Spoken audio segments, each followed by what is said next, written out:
Foreign Affairs Committee Chair Elliot Engel.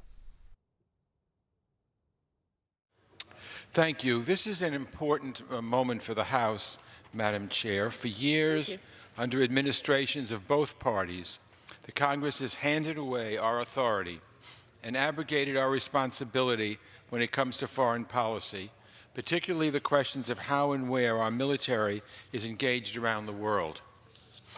Article 1 of the Constitution gives Congress the responsibility to declare war, yet we've given presidents of both parties a virtual blank check to send our brave service members into harm's way while we've stood on the sidelines. With the measure we're considering today, we take some of that power back, and we do so to restore a sense of American values and American leadership to the worst humanitarian catastrophe in the world. For the last few years, we've all seen horrific images of the civilian casualties in the Yemen war. Starving children, millions displaced, outbreaks of deadly disease. 85,000 children have starved to death. 14 million are on the brink of famine. More than 1 million suffer from cholera. And the ongoing military operations are bringing us no closer to a resolution. The only way out of this mess is for parties to sit down and work toward a political solution. The United States can and should play a role pushing for that solution, pushing parties to make a commitment to negotiations. This measure, introduced by Mr. Khanna, will help us do exactly that. Let me explain why this is so important and why I support passing this resolution right now. In the last few years, the Saudi-led coalition has carried out 18,000 airstrikes. A full one-third of those strikes hit non-military targets. This is absolutely reckless. I'm not naive, Madam Chair. I know we have critical strategic interests in the region. The Houthis are a problem. They get support from Iran. They launch missiles into Saudi territory and international waterways, threatening Saudi civilians. They are starving the Yemeni people, diverting assistance, and holding civilians hostage to their political demands. But we cannot just give the coalition a blank check when so many innocent lives are being lost. And if the administration won't demand any sort of accountability from the Saudis and Emiratis, it's time for Congress to act. I want to acknowledge my friend from Texas, the ranking member on the Foreign Affairs Committee, Mr. McCall. I believe that he also wants to see Congress reclaim our prerogatives on foreign policy, though I understand we have an honest difference of opinion on the approach we're dealing with today. I'm glad that we moved this measure through regular order, that we had a hearing with experts and a markup, and that the gentleman from Texas and I could make our cases before the Rules Committee. It allowed me to hear the arguments from all perspectives on this issue, and I think during this debate we'll hear my friends on the other side call this resolution misguided. I think because this resolution has to do with our security agreements with the Saudis and Emiratis, we'll hear them question what impact this may have on other security agreements. It's a fair question, to be honest. That's why this measure is tailored so specifically to deal with just this situation. This is not a broad blanket policy that's going to tie the hands of the executive branch. There's no dangerous precedent being set here, just an attempt to stop a war that's costing far too many innocent lives. I think we'll hear my friends question whether this measure would even do anything, because this measure withdraws American forces engaged in hostilities, and the Pentagon says hostilities only applies to situations where American troops are firing weapons at an enemy. I have two reactions to that. First of all, this measure would specifically define hostilities to include aerial refueling of warplanes carrying out airstrikes against Houthi militants. Now, I understand the Defense Department has stopped refueling as a matter of policy, but policies can be reversed. So this resolution would cut off refueling as a matter of law. My second point is broader and gets at the heart of today's debate. This body is not subject to the definitions conjured up by the Defense Department. We don't ask permission to exercise our Article 1 authority. Of course, the Pentagon will try to define things in a way that consolidates the power of the executive branch, but Congress, with authority over war powers, need not accept that definition. The Congress has lost its grip on foreign policy, in my opinion, by granting too much deference to the executive branch, by failing to examine the decisions and determinations and definitions that are used to justify sending Americans into harm's way. Our job is to keep that branch in check, not to shrug our shoulders when they tell us to mind our own business. Lastly, I think we'll hear my colleagues on the other side ask, isn't this just all politics? No, Madam Chair, politics is what the former majority did to this resolution twice during the last Congress. Politics is stifling debate on national security issues because we are uncomfortable with the message it might send, or we don't want to take a tough vote.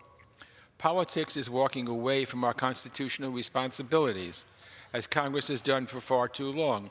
And frankly, we've done it for far too long. Congresses in both parties with a majority, and presidents in both parties.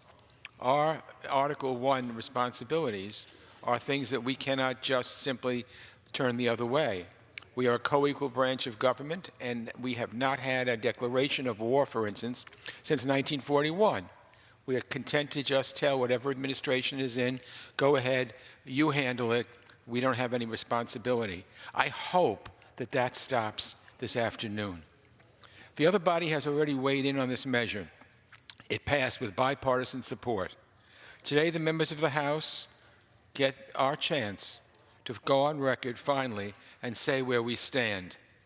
I joined this resolution as an original co-sponsor because I think it will lead to a sort of reckoning for our government.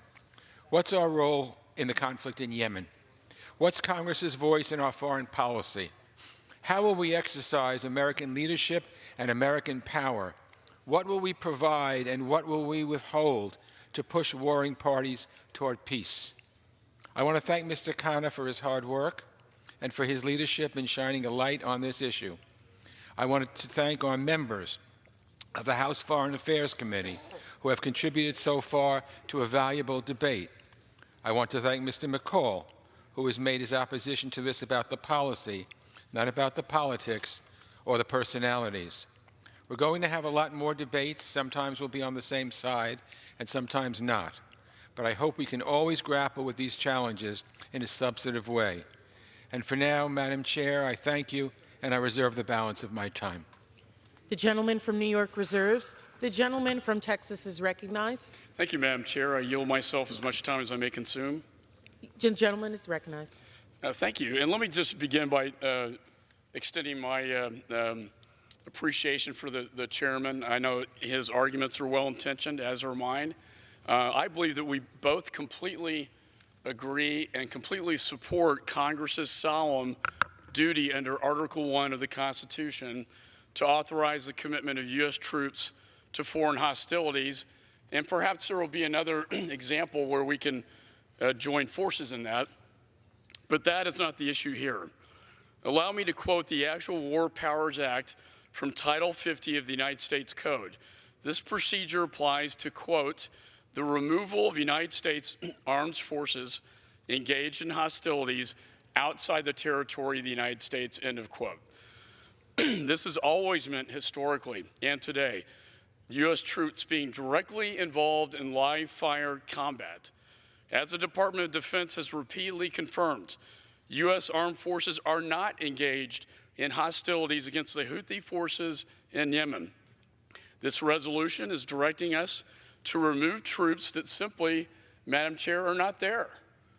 Even the aerial refueling of coalition jets, which does not constitute traditional hostilities, ended last November. This resolution, in my judgment, misuses the tool to try to get at the different issue of security assistance to third countries. It provides no clear decisions on which forms of assistance are cut off. It does not address the humanitarian catastrophe inside Yemen, And alarmingly, it completely ignores the destabilization role that Iran is playing in Yemen and the region. This irresponsible measure is trying to hammer a square peg in a round hole. This resolution really stretches the definition of hostilities to cover non-U.S. military operations by other countries. It reinterprets U.S. support to those countries as, quote, engagement in hostilities, unquote. This overreach has dangerous implications far beyond Saudi Arabia.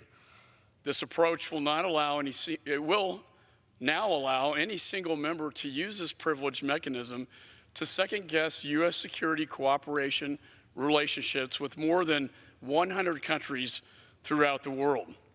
Under this model, if one member doesn't like something that any of our security partners does overseas, that member can force quick consideration of a resolution directing the removal of U.S. forces from hostilities in or affecting that situation.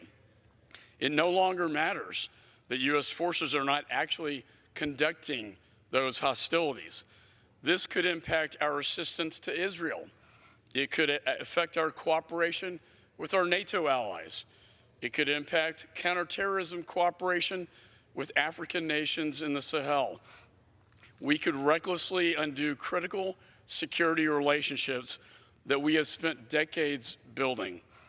That is not what the War Powers Resolution has ever meant, and I don't think that's what Congress designed it to do, and it should not be used in this way now.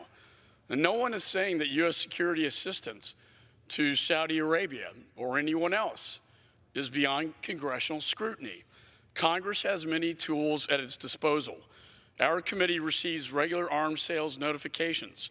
Congress can condition or cut off security assistance through targeted legislation or the annual appropriations process. But this resolution is the wrong tool. It is vague and irresponsible. It will create new doubts for our partners and allies around the world. And for those reasons, Madam Chair, I strongly oppose this measure, and I reserve the balance of my time. The gentleman from Texas reserves. The gentleman from New York. I now yield 3 minutes to the author of this joint resolution, the gentleman from California, Mr. Khanna. The gentleman is recognized. Thank you, Madam Speaker. Thank you, Chairman Engel, for your extraordinary leadership to help bring a war in Yemen to an end. I want to thank you and Chairman McGovern, Speaker Pelosi, and Majority Leader Hoyer for finally speaking up for the millions of Yemenis who are on the brink of starvation. This is not a complex issue. For the last 2 years, we have been assisting the Saudis in bombing Yemeni civilians, and the reports say there are 14 million Yemenis who face starvation. 14 million. Let's put that in context. 800,000 people died in Rwanda, 100,000 in Bosnia, and 14 million face famine in Yemen. And it's not because the world doesn't have enough food or medicine to get in there. It's because there's a systematic bombing preventing the food and medicine to get in. We want to send the food, we want to send medicine, but the Saudis aren't allowing that food and medicine to get in. And what do we know about Saudi Arabia? We know that they were responsible for the murder of Khashoggi. We know recently that MBS admitted that he wanted Khashoggi dead. We know that the Saudis, are supplying arms to al-Qaeda in Yemen who are fighting our troops. The Saudis are giving arms to the very people who are fighting our troops. This is why Senator Lindsey Graham has said he may support this resolution. The only patriotic thing, if you care about our troops, if you care about American interests, if you care about the outrage that the Saudis are inflicting on Americans and on the world, the only patriotic thing to do is to vote for this resolution. I'm convinced it will pass with a bipartisan majority. I yield back my time. The gentleman yields his time back to the gentleman from New York. Yeah, I The reserve. gentleman from New York is recognized. I reserve. The gentleman from New York reserves. The gentleman from Texas is recognized. Madam Chair, I yield 3 minutes to the distinguished gentleman from Texas, ranking member of the House Armed Services Committee, Mr. Thornberry. The gentleman from Texas is recognized. Thank you, Madam Chair. I appreciate the gentleman yielding. Madam Chair, this resolution is misguided, and let me take a few moments to illustrate some of the reasons. Number one, as the ranking member of Foreign Affairs, Mr. McCall, has described, this is a misuse of the War Powers Resolution. It conflates two different sections. It has definitional problems. I'm not going to repeat all of the arguments he has used. My point is that if we use this powerful law, it should be clear, direct, and applicable. To misuse it in this way actually weakens the authority of Congress, the exact opposite of what the chairman of the committee was talking about. Secondly, the message coming from this resolution is, Iran, you can do whatever you want to. Now, it's clear we do not have troops in the fight against the Houthis. We do, however, want other countries to join in trying to constrain Iran's aggression in various parts of the world. But with this resolution, we're saying, okay, you're on your own. We're not going to assist you in any way. And that message reverberates throughout the Middle East. It will have lasting consequences. Third, if anything, this resolution will make our military more cautious when targeting ISIS and al-Qaeda. Now, there's a section in here that says, well, it doesn't really apply when you're going against terrorists. But Yemen is a messy place. You have individuals commingled in the same location. Sometimes the same individual can have multiple loyalties. Our military will be overly cautious in interpreting this resolution. They will be less likely to target ISIS and al-Qaeda. And, Mr. Chairman, don't forget, it wasn't very long ago, the most serious threats coming to our homeland, to Americans, emanated from Yemen. This adds danger to the world. Fourth, I think this resolution makes the humanitarian situation worse. As long as rockets are fired from Yemen into Riyadh, there will be a military response. Now, the U.S. has been assisting the Saudis in targeting so that it's narrower, so that they're only targeting military targets and minimizing civilian casualties. And yet, this resolution says, no, you can't offer that sort of help. So what's the result? It's going to, unfortunately, be less specific targeting, and I'm afraid that the humanitarian situation will only grow worse. Fifth and finally, if this passes and signs into law, it will not help the people of Yemen one iota. There's lots of things we just heard from the author of the resolution, why he does not approve of some of the actions going on with Saudi Arabia. This does not help any of that. It is an attempt to make us feel better that we've at least done something, and yet the result is we reduce our influence in the Middle East, we encourage and enhance the position of Iran, and we lead to a more dangerous world for us. That's quite an afternoon's work. I yield back. Ms. Expired. Gentleman from Texas reserves. Chair recognizes the gentleman from New York. Thank you. I now yield 1 minute to the chairman of the Foreign Affairs Committee Oversight and Investigation Subcommittee, a very valued member of the Foreign Affairs Committee, the gentleman from California, Mr. Berra. Thank you, Mr. Chairman. Gentleman from California is recognized. Mr. Speaker, I rise today in support of House Joint Resolution 37, and I applaud Chairman Engel as well as my colleague from California, Mr. Khanna, on their leadership. This joint resolution would direct the removal of U.S. forces from supporting the Saudi and Emirati campaign in Yemen. We will still be supporting our fight against ISIS and al-Qaeda in the Arabian Peninsula, which Congress has explicitly authorized. We're not debating that. We're also not debating, as some might suggest, setting a precedent when it comes to cooperating with our allies. This is about hostilities we're engaged in because we're supporting a coalition in war. We have not authorized our military to act in the Yemeni civil war. This is about reclaiming the jurisdiction of Congress in making a war. That's our job. That's what we're elected to do. I say that if it's a Democrat or a Republican in the White House. Now, if the administration wants to be involved there, they need to come to Congress and make a compelling case. But let's have that discussion. For that reason, I support this resolution and urge my colleagues to join me in helping to move this resolution out of the House. Thank you, and I yield back the balance of my time. Gentleman from New York reserves. Gentleman from Texas is recognized. Mr. Chairman, I yield 2 minutes to the distinguished gentleman from South Carolina and the ranking member on the Middle Eastern Subcommittee, Mr. Wilson. Gentleman is recognized for 2 minutes. Thank you, Mr. Speaker, and thank you, Republican Leader Mike McCall. I urge opposition to H.J. Resolution 37, directing the removal of U.S. armed forces from the hostilities in Yemen. Actually, the U.S. is not directly engaged in any hostilities in Yemen. This is not my independent assessment, but the determination of the Department of Defense. The U.S. is currently supporting the Saudi-led coalition in Yemen by providing targeting assistance, intelligence sharing, and joint planning to defeat the Houthi rebels, who are armed by Iran with missiles that they have directed at civilian airports in Saudi Arabia. There is no doubt that the Saudi-led coalition in Yemen has made terrible targeting mistakes. But what would happen if the U.S. were to pull the plug on our intelligence sharing and targeting cooperation? Would this improve the coalition's targeting, or possibly make it worse, increasing the chances for collateral damage and civilian casualties? I'm concerned that if we walk away now, these terrible tragedies will simply multiply. The United States must be at the table so that we can insist on and respect international law. This does not mean that the coalition will always do the right thing, but it does mean that we will have leverage and influence to promote the right direction. Instead of this resolution, I hope that our colleagues, Foreign Affairs Committee Chairman Elliot Engel and Ranking Member Republican Leader Mike McCall, work together on the bipartisan initiative that can address these important concerns in Yemen.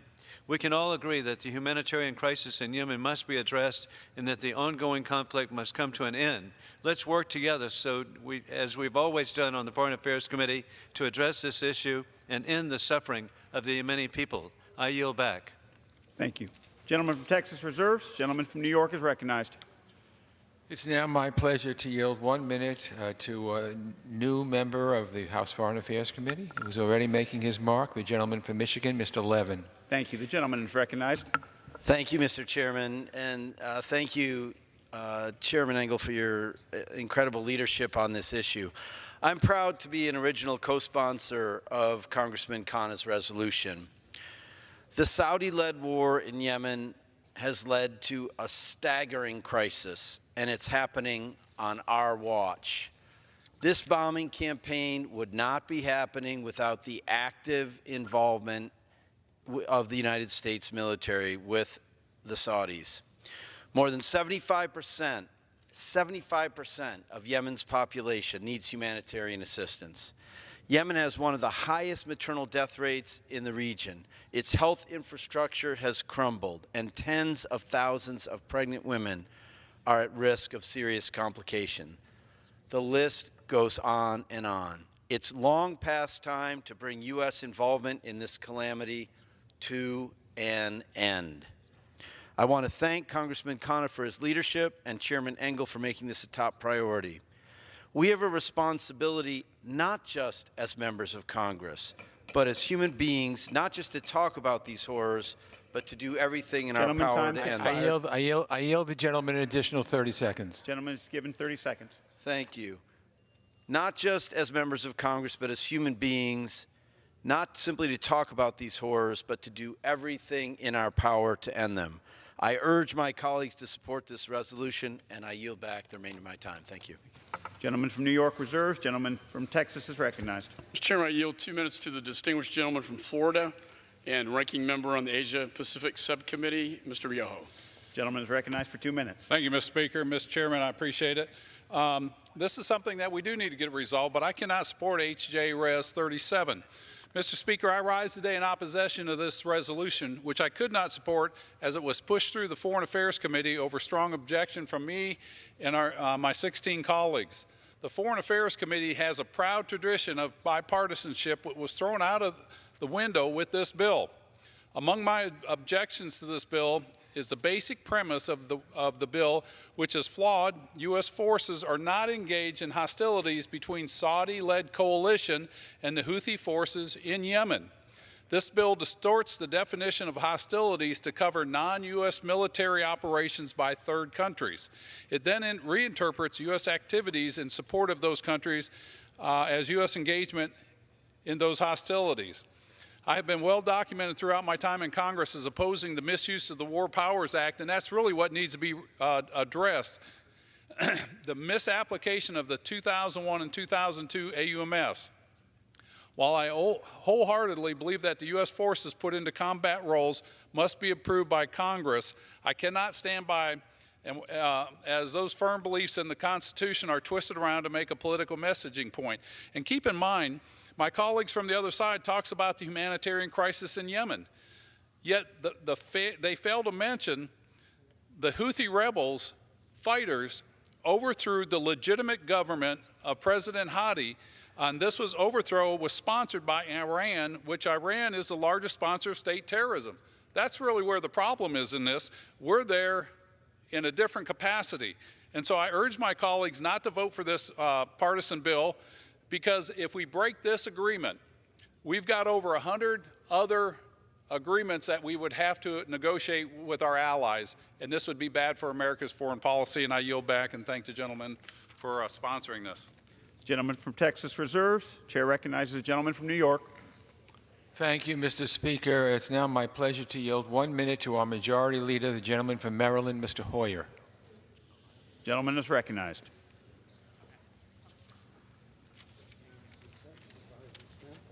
Without objection. Mr. Speaker, I want to thank Chairman Engel, Chairman Smith, Representative Khanna, and others for ensuring that the House expresses its views on the humanitarian catastrophe in Yemen. After the Republican leader declined to allow this resolution to come to the floor in December, I promised to bring it to the floor. Here we are. And now the House will have an opportunity to express its views to the President and to the country that he ought to end his administration's support for the Saudi coalition's military campaign in Yemen. It is a campaign that has led to tremendous human suffering with minimal military gains. After 4 years, it is a time for change in policy. Let me be clear. The Houthi rebels in Yemen are bad actors, engaging in brutal actions against civilians, and they are sponsored by Iran. The Houthis commit human rights abuses, prevent humanitarian assistance to starving civilians, and exercise a brute form of governance if they were to be in control. We should have no illusion that there are two parties responsible for this humanitarian catastrophe, however. We are supporting one of them.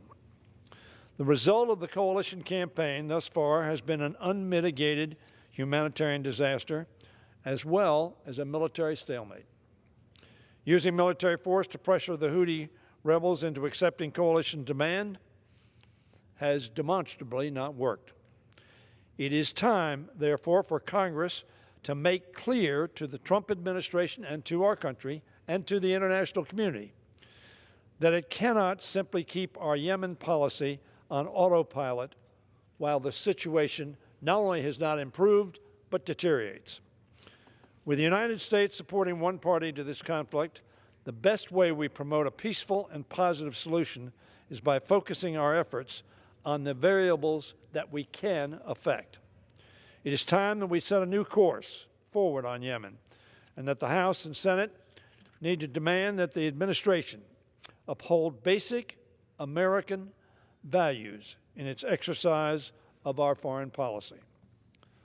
That means ending our support for the Saudi-led coalition in Yemen.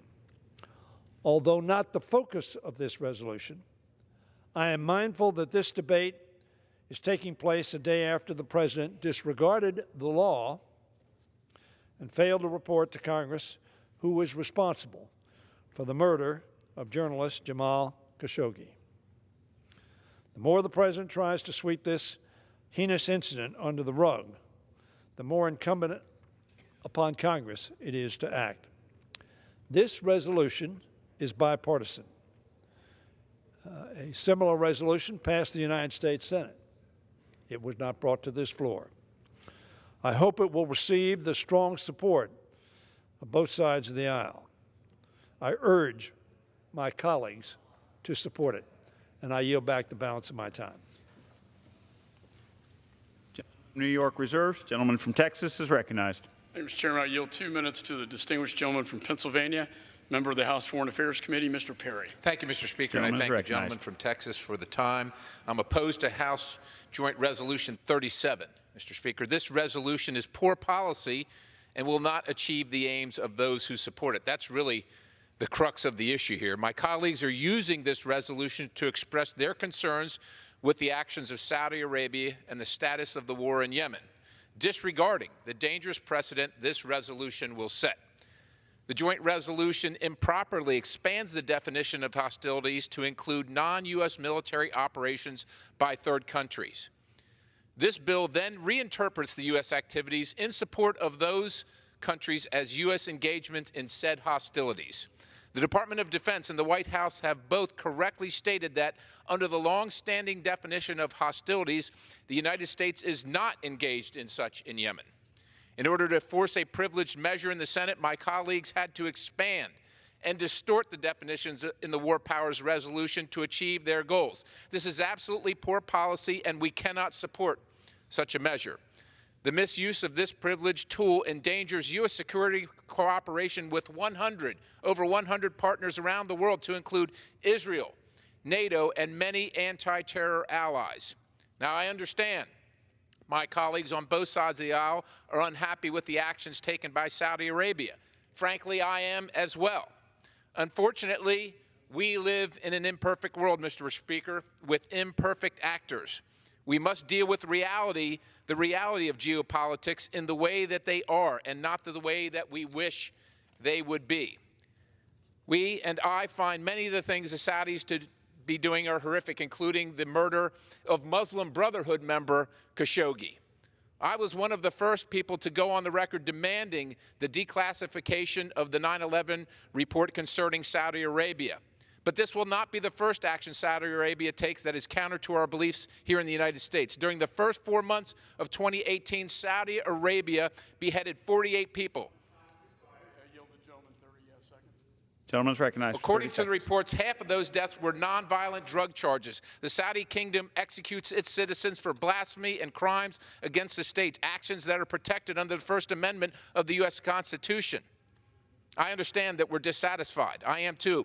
But using poor policy to terminate U.S. assistance will not improve conditions in Yemen. The IRGC's own commander openly admitted that Iran provides military assistance to the Houthis in Yemen. In this body, we can choose to stand with Iran or the Houthis, or as I suggest, to stand with Israel and Saudi Arabia. Mr. Speaker, this resolution is not the right step. It is poor policy, and I encourage my colleagues to vote no, and I yield back. Gentleman from Texas reserves. Gentleman from New York is recognized. I yield 2 minutes to the gentleman from California, a very well-respected member of the House Foreign Affairs Committee, Mr. Liu. Gentleman is recognized for 2 minutes. Okay. Thank you, Chairman Engel, for your leadership. I rise in support of this resolution. I want to commend Congressman Khanna for authoring it. It is another step in years of pressure that Congress has put on the executive branch to get us out of this bloody war in Yemen. In 2015, I wrote a letter to the Pentagon about what was then a little-known war in Yemen, asking why the U.S. was involved in war crimes committed by the Saudis in Yemen. I previously served on active duty in the military. It was clear to me that what the Saudi jets were doing in dropping bombs on innocent civilians were war crimes. In 2016, I introduced legislation to limit the transfer of air-to-ground munitions from the U.S. to Saudi Arabia, and then working with other members such as Representatives Pocan and Welch and others, we were able to cause the Obama administration to stop a shipment of air-to-ground munitions to Saudi Arabia. In 2017, I worked with Representative Ted Yoho, and we helped insert language into the NDAA, requesting the administration to certify what the heck it was doing in Yemen. And then last August, I wrote a letter to the Pentagon Inspector General asking for investigation of whether U.S. personnel were aiding and abetting Saudi war crimes in Yemen. I'm very pleased that a few months later, in November of last year, the Trump administration announced it was going to stop the U.S. refueling of Saudi jets in Yemen. Now we need to pass this resolution as another step in increasing the pressure on the administration to get us out of the war in Yemen. And it's not a partisan issue. This started under Obama's watch, continues under Trump's, and at the end of the day, war crimes and humanitarian catastrophes are not partisan issues. Every member of Congress should vote for this. I yield back. Gentleman from New York reserves. Gentleman from Texas is recognized. Mr. Chairman, I yield 2 minutes to the distinguished gentleman from New York and ranking member of the Oversight Investigations Subcommittee on Foreign Affairs, Mr. Zeldin. Gentleman is recognized for 2 minutes. I thank the lead Republican, Mike McCall. Have great respect for him, as well as our committee chair, Elliot Engel. Rise today in opposition to H.J. Res. 37, directing the removal of U.S. armed forces from unauthorized hostilities in Yemen. One of the reasons why is because we aren't even engaged in hostilities in Yemen. The United States is not involved in any direct live fire exchanges. Last November, the U.S. stopped aerial refueling of Saudi jets. And according to the Department of Defense, U.S. support to the coalition is for defensive purposes only. And it focuses only on helping minimize civilian casualties, which means that this is a resolution that, if passed and implemented, will actually result in less food and medicine getting into Yemen, more civilians dying. The war will not end. If anyone wants to propose a bill and pass one cutting off or conditioning specified U.S. security assistance to Saudi Arabia, they have the ability to do so. That is not this bill. And what's also important is that there are a lot of freshman members here in this chamber. And the fact that we are rushing this to the floor so quickly without having a classified briefing for all of those members is also deeply unfortunate. That should take place before passing this resolution. Congress has many other ways to engage in oversight efforts for the U.S. security assistance with Saudi Arabia, including approving arms sales and through appropriations. Our assistance for Saudi Arabia started in 2015, when the Houthis overthrew a legitimate government and they were backed by Iran. The Houthis fired missiles against Saudi Arabia with support from Iran, and the U.S. provided intelligence and logistical support in compliance with the law of armed conflict. Iran poses a massive geostrategic threat to Yemen and to the United States and many of our allies. Iran is providing training and support to the Houthi rebels, including supplying ballistic missiles that have been fired into the United States, Saudi Arabia. In 2016, missiles were fired by Iranian-backed Houthi rebels at a U.S. Navy warship near the Bab el-Mandeb. If Iran has the ability to cut off global shipping through the Strait of Hormuz and al-Mandeb, it would have disastrous consequences. If this resolution passes, we are emboldening Iran to continue their nefarious ambitions in the region without restraint. I oppose H.J. Res. 37. I think Iran would endorse it. I yield back. Gentleman from Texas reserves. Gentleman from New York is recognized. I now yield 2 minutes to the gentleman from New York. Again, another very valuable member of the Foreign Affairs Committee, Mr. Espaillat. Gentleman's recognized for 2 minutes. Thank you, Mr. Chair. Thank you, Mr. Engels, our chairman, for allowing me this opportunity. I rise today in support of House Joint Resolution 37, in which Congress will finally, we will reclaim our constitutional authority over the power to declare war, and will finally address a terrible suffering happening in Yemen.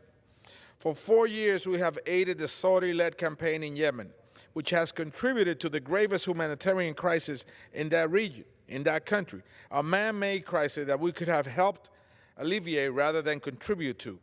This is 4 years too long. The Trump administration has cozied up to the Saudis, ignoring the harm they've caused in Yemen and their egregious violation of human rights.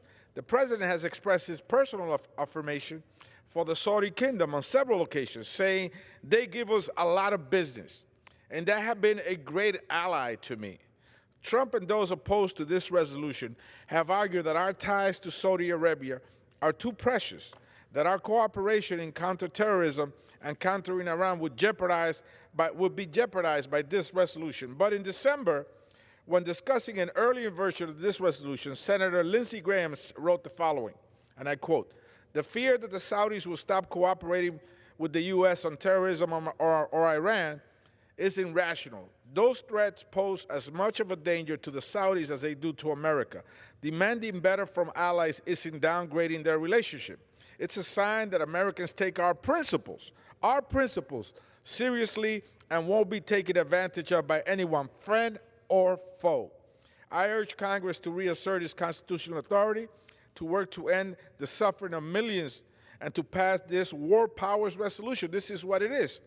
Thank you, Mr. Chair, and I yield back the remaining part of my time. Gentleman from New York reserves. Gentleman from Texas is recognized. Thank you, Mr. Chairman. I yield 2 minutes to the distinguished gentleman from Kansas and a member of the House Foreign Affairs Committee, Mr. Watkins. Gentleman is recognized for 2 minutes. I thank my Republican leader, Mr. McCall, for his leadership on this issue. Mr. Speaker, I rise today in opposition of H.J. Res. 37, and I encourage my colleagues to do the same. As a combat veteran with many years of experience in conflict and post-conflict environments, I'm particularly concerned about this resolution. Passing it would pose a threat to many other important bilateral agreements that help keep us and our allies safe and make the world a better place. Even the resolution is misleading. Our armed forces are not engaged in hostilities in the Yemen conflict. Outside of Yemen, the U.S. forces support an ally through intelligence sharing, threat analysis, and logistical support. The strength of our international relations lies on the numerous global relationships that we hold. We help each other understand, forecast, and eliminate threats. This is especially true in the Arabian Peninsula, where ISIS and al-Qaeda have been notoriously active. Furthermore, pertinent facts relating to Yemen are classified, leaving congressmen and women to vote blind. We have a long history of free-thinking bipartisanship when it comes to foreign policy, and I'd ask my colleagues to think for themselves, not merely vote along party lines. Thank you, Mr. Speaker. I yield back. Gentleman from Texas reserved. Gentleman from New York is recognized. I yield 1 minute to another new member of the Foreign Affairs Committee, and the gentleman from Maryland, Mr. Trone. Gentleman is recognized for 1 minute.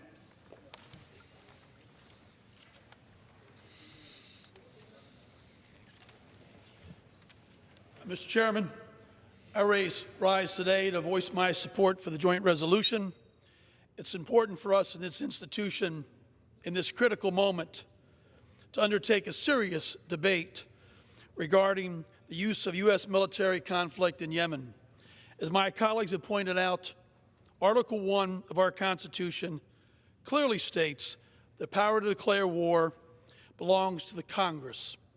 Congress must put down a marker stating that it's unacceptable for our military to support hostilities we have not authorized.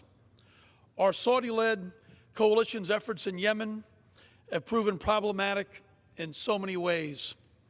The impact on lives is real and painful. Over 60,000 lives have been lost. Ultimately, the question should be real simple. Did Congress authorize our military to engage in hostilities in Yemen? The answer is no. So today we must pass this resolution to stand up for our Constitution, stand up for what's right. I urge my colleagues to support. Thank you. Gentleman from New York reserves. Gentleman from Texas is recognized. Mr. Chairman, I yield 2 minutes to the distinguished gentleman from Colorado, Mr. Lamborn. Gentleman's recognized for 2 minutes. Thank you, Mr. Chairman, and I thank the chairman of the committee, the ranking member of the committee for his leadership. I rise to speak against this resolution, which would direct the removal of U.S. forces from Yemen. This resolution is dangerous, and the majority should immediately take this vote off of our schedule. The majority claims to be concerned about the threat of Iranian and Russian influence around the world. If that were the case, they would not force a vote on this war powers resolution. Let's be clear, the U.S. is not involved in hostilities in Yemen, so this resolution would set a dangerous precedent by calling into question many security agreements we have with nations around the world which do not involve hostilities. The Pentagon has repeatedly stated that America is only providing support to our allies in the region as they combat the Houthis, and everyone is trying to reduce civilian casualties. Ultimately, we want to limit Iran's ability to gain more influence in the region. The Houthi rebels are just one part of the Iranian regime's proxy battles around the world, with the ultimate goal to destroy Israel, America, and all those who share our democratic values. A vote for this resolution is a vote for Iran. A vote against this resolution is a vote for Israel. I urge my colleagues to vote no on this dangerous resolution, and I urge the administration to veto this resolution if it should somehow pass. Thank you, Mr. Chairman. I yield back the balance of my time. Gentleman from Texas reserves. Gentleman from New York is recognized. Thank you, Mr. Speaker. I now yield 1.5 minutes to a gentleman from Wisconsin, a champion of progressive causes, Mr. Pocan. Gentleman is recognized for 1.5 minutes. Thank you, Mr. Speaker, and thank you, Mr. Chairman, for shepherding this important resolution to the floor. Today, Yemen is the worst humanitarian crisis on the planet. 85,000 children under the age of 5 have died of starvation since 2015, and 150 children die every single day. The U.S., alongside Saudi Arabia, which has used starvation as a weapon of war, has supported targeting for deadly airstrikes, provided logistical support, refueling, and sent special operation forces to the Yemeni border. It's time for these activities to end absent congressional consent. The American people deserve a transparent debate and a vote by Congress per Article 1, Section 8 of the Constitution before the U.S. engages in war-making.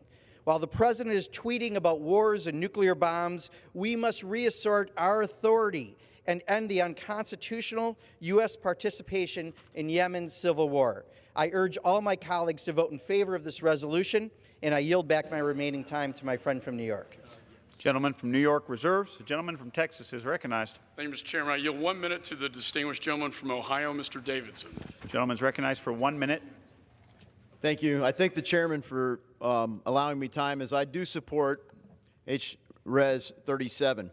Fundamentally, it's about Article 1 and the authority of Congress as addressed in Federalist 69.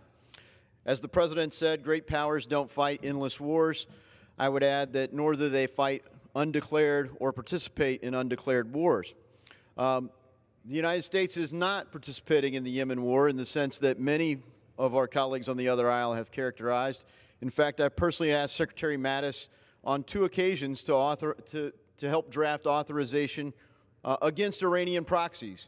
So this is, at best, a half measure in that it stops any active participation in undeclared, unauthorized combat, but it also fails to advance the policy of our country, which is to treat Iran as the threat it is, not just to the United States of America, but to its neighbors and our allies in the region. I yield. Gentleman from Texas reserves. The gentleman from New York is recognized. I now yield 1 minute to the gentlewoman from California, Ms. Lee. Gentlewoman is recognized. Thank you very much. I want to thank the gentleman for yielding. Also, I want to thank Representatives Khanna, Pocan, and McGovern for their work in bringing this very critical measure to the floor. Of course, I rise in strong support of H.J. Res. 73. And today I'm remembering our dear friend and colleague, Congressman Walter Jones, who was an original co-sponsor. I miss him tremendously, and I know he would be down here speaking on behalf of this resolution. Since 2015, the United States has participated in the Saudi-led military campaign in Yemen without authorization from Congress. And we have helped create and worsen the world's largest humanitarian crisis. 22.2 million Yemenis, 75% of the population need humanitarian assistance. At least 85,000 children under the age of 5 have died from war-related hunger and disease. Our involvement in this war, quite frankly, it is shameful. That's why this bipartisan measure to end the United States' unconstitutional role in this war is so important. I've long pushed efforts to repeal the overly broad 2001 authorization for the use of military force. I urge my colleagues to vote yes on H.J. Res. 73 and to support this bipartisan bill to end the United States' role in the war on Yemen. Gentleman from New York reserves. Gentleman from Texas is recognized. Mr. Chairman, I reserve. Gentleman reserves. Gentleman from New York is recognized. I now yield 2 minutes to another very valued member of the Foreign Affairs Committee, the gentleman from Virginia, Mr. Connolly. Gentleman's recognized for 2 minutes. I thank the chair and I thank the distinguished chairman of the House Foreign Affairs Committee. What a delight to call him that title. I rise in support of H.J. Res. 37, directing the President to remove U.S. armed forces from hostilities in or affecting Yemen within 30 days. Since 2015, the United States has provided support to the Saudi-led coalition in its war against the Houthi rebels in Yemen. In addition to claiming an estimated 60,000 Yemeni lives, this war is fueling the world's largest humanitarian and refugee crisis. Humanitarian agencies estimate that 85,000 children have died from malnutrition. More than half the population currently requires emergency food assistance, and 1 in every 10 Yemeni children has been forcibly displaced from their homes due to the conflict. In September of 2018, Secretary Pompeo certified to Congress that the Saudi and Emirati governments were mitigating harm to civilians and civilian infrastructure in Yemen. Meanwhile, the Saudi-led coalition conducted attacks killing dozens of civilians at a time, often with U.S.-provided munitions. Article 1, Section 8, Clause 2 of the United States Constitution states unequivocally that Congress shall have the power to declare war and to raise and support armies and other armed forces. That's Congress's prerogative in the Constitution. Pursuant to the War Powers Resolution, the President must remove U.S. armed forces as engaged in hostilities outside U.S. territory without a specific statutory authorization from Congress. Congress must reclaim its constitutional role, and American complicity in the ongoing humanitarian crisis in Yemen must end. That's why I'm glad to support H.J. Res. 37, which would direct such a removal of U.S. armed forces from hostilities associated with the Saudi-led coalition war in Yemen. Importantly, this legislation defines hostilities to include in-flight refueling of non-U.S. aircraft conducting counter-Houthi missions. Mr. Chairman, I urge support of the resolution, and I yield back. Gentleman's time's expired. Gentleman from New York reserves. Gentleman from Texas is recognized. Mr. Chairman, I continue to reserve. Thank you. Gentleman reserves. Gentleman from New York is recognized. It's my pleasure to yield 2 minutes to the gentleman from Texas, Mr. Doggett. Gentleman's recognized for 2 minutes. Finally, this House is doing what the Constitution demands, to debate war and peace. The problem here is that President Trump has essentially subcontracted out American foreign policy in the Middle East to a murderous Saudi regime. And the result has been that 85,000 little children under the age of 5 have been starved to death or have died of disease as a result of Saudi blockades and aggression. Indifference to their suffering is dooming a generation. Unlawful, murderous airstrikes with bombs made in America on schools, on hospitals, on weddings, on markets. And you know, all these people that speak out about the security of Israel and of America, they seem to have forgotten that these same Saudis have been giving away American-made weapons to Al-Qaeda. Al-Qaeda, once the sworn enemy of the Houthis about whom they complain. The Saudi leadership, which approved the killing and dismemberment of an American resident journalist, is unsurprisingly not moved by the suffering of these children. They're intent on annihilation of the Yemenis. We cannot let the slaughter continue in the name of American taxpayers. The Saudis do not represent our values, but they're using our tax dollars and our weapons.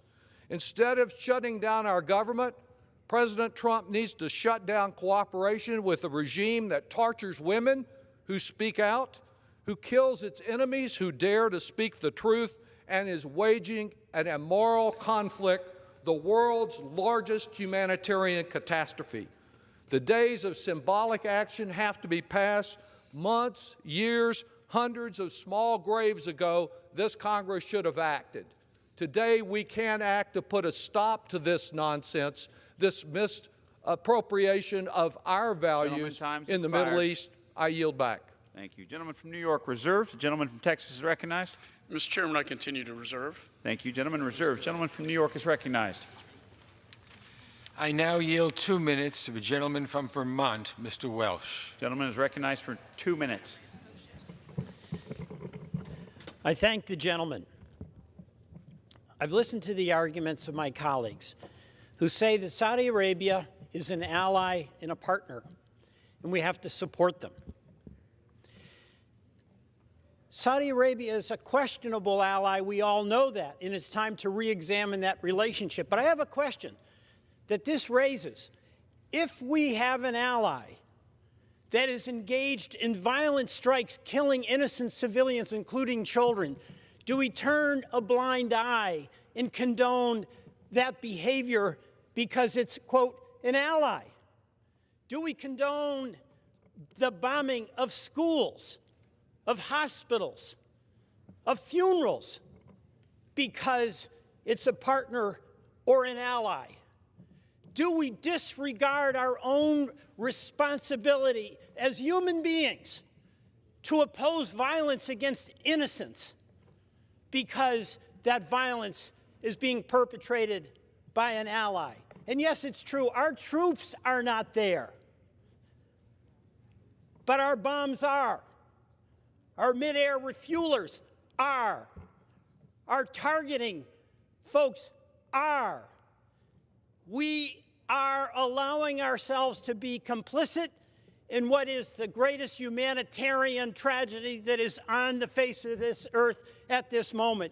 We should not be doing that, and we should stop by voting for this resolution. Mr. Speaker, we have a proud tradition in this country that both sides want to honor, and that's to stand up for freedom and for human decency and dignity.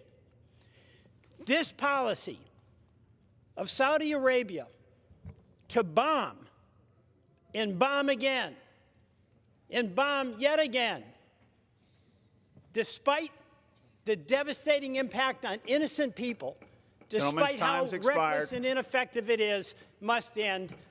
Let's end it. I yield back. Gentleman from New York reserves. Gentleman from Texas recognized. Mr. Chairman, I continue to reserve. Thank you. Gentleman reserves. Gentleman from New York is recognized. I also reserve at this time. Gentleman from Texas recognized. Mr. Chairman, I have no further speakers, so I'm prepared to close. The gentleman is recognized. Let me just say a few points. Where did this, we all condemn Khashoggi. That is not the situation. I've condemned him publicly, very strongly. What happened with the Saudis killing Khashoggi, executing him. We're talking about the situation in Yemen. And who started this humanitarian crisis in the first place? The Houthis tried to take over the Yemen government. The Houthis backed by Iran. This was about Iran, geopolitics of Iran, Houthis in Yemen, Iran and the Shia Crescent in Iraq and Syria, and a direct threat to Israel. The largest state sponsor of terror, Iran, that is a mortal sworn enemy to Israel as they chant death to Israel, death to America. So let's put this all in proper context of what we're really talking about here. Are we defending Iran and the Houthis here today? So I'd like to close by putting two documents on the record. The first is a letter sent by the Department of Defense, Office of General Counsel, stating that DOD opposes the resolution because the resolution's fundamental premise is flawed, because the United States support to the Saudi-led coalition, quote, does not involve any introduction of U.S. forces into hostilities. Are we going to go around and second-guess every security cooperation agreement we have with 117 countries, including Israel and NATO and other partners? And the second is a statement of the administration's policy on this point. And Mr. Chairman, I ask unanimous consent that these documents be entered into the record. Mr. Chairman, I ask that these be entered by unanimous consent. Thank you. Gentleman's request will be covered by General Leave. Gentleman's recognized. Okay. Let me say this, too. I'm deeply troubled by the one-sided nature of this resolution. And what is missing from this resolution, what I just stated earlier, and that is Iran, the world's leading state sponsor of terror, and the Houthis' benefactor. By staying silent on Iran and by not condemning the Houthis in this resolution, it sends a green light to the Houthis and to their Iranian backers to press on. This resolution is counterproductive also to the efforts that are ongoing right now to negotiate peace in Yemen between the Houthi rebels and the government of Yemen Republic. And as we speak, the UN envoy is working with the full support of the United States to negotiate a political resolution to this conflict. Getting to these talks has required placing substantial pressure on all parties involved. The UN is encouraging the Houthis to uphold these agreements and to make further with the Yemenis government and the Saudi-like coalition. But this resolution might cut the UN efforts off at its knees. The Democrats can't tell us specifically what assistance this resolution cuts off, but what I can say for sure is that if what this resolution says to the Houthis and to Iran is you've got a green light. Keep going on. You can gain more ground and cause more destruction and humanitarian crisis and cause more problems for Israel and our Saudi ally.